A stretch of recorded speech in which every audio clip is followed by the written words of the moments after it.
Agora, virando a chavinha, falando do Guarani, que volta a campo apenas na sexta-feira contra o Londrina, jogo fora de casa, será também às 7 horas da noite.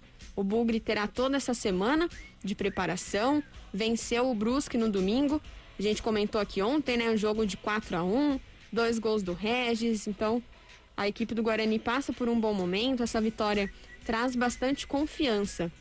E o treinador Daniel Paulista falou sobre a possibilidade também de rodar o grupo com essa sequência de jogos e até utilizando essa semana de trabalho, né, para observar os jogadores.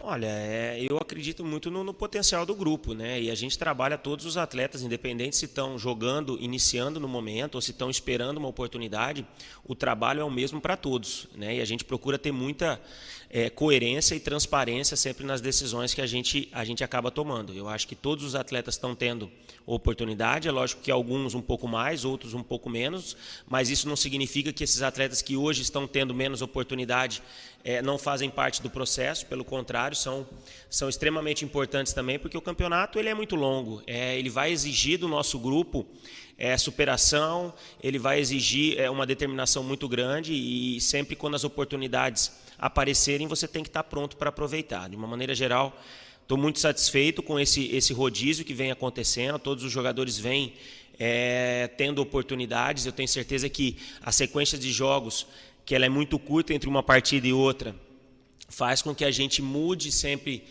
as peças e o jogador tem que estar pronto, porque a oportunidade ela não avisa quando ela chega, ela bate na sua porta e você tem que estar preparado para poder aproveitar.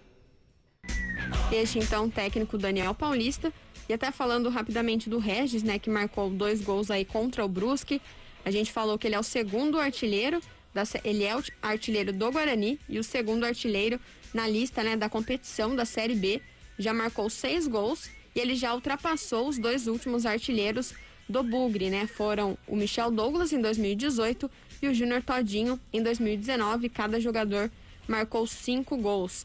E o Regis também é o principal nome, né, desse melhor ataque da Série B. Repetindo então, o Guarani tem o segundo melhor ataque com 16 gols no total, só está atrás do líder Náutico, que tem 17. Mandando um abraço aqui ao pessoal que está acompanhando. Olá, bom dia, acompanhando a CBN. Tem também o pessoal do WhatsApp, mandando um grande abraço ao Guilherme Savaia, de Americana, na escuta do programa, para dizer que o meu Palmeiras leva o Brasileirão e a Ponte vai cair na 35ª rodada. Grande abraço ao Guilherme, daqui a pouquinho a gente traz as informações dos grandes de São Paulo. E também aqui o Pacheco, também de Americana. Bom dia, parabéns pelo programa, Thaís. Obrigada, Pacheco, Guilherme, a todos que estão acompanhando e também mandando as suas mensagens. Rápido intervalo aqui no CBN Esportes, voltamos daqui a pouco.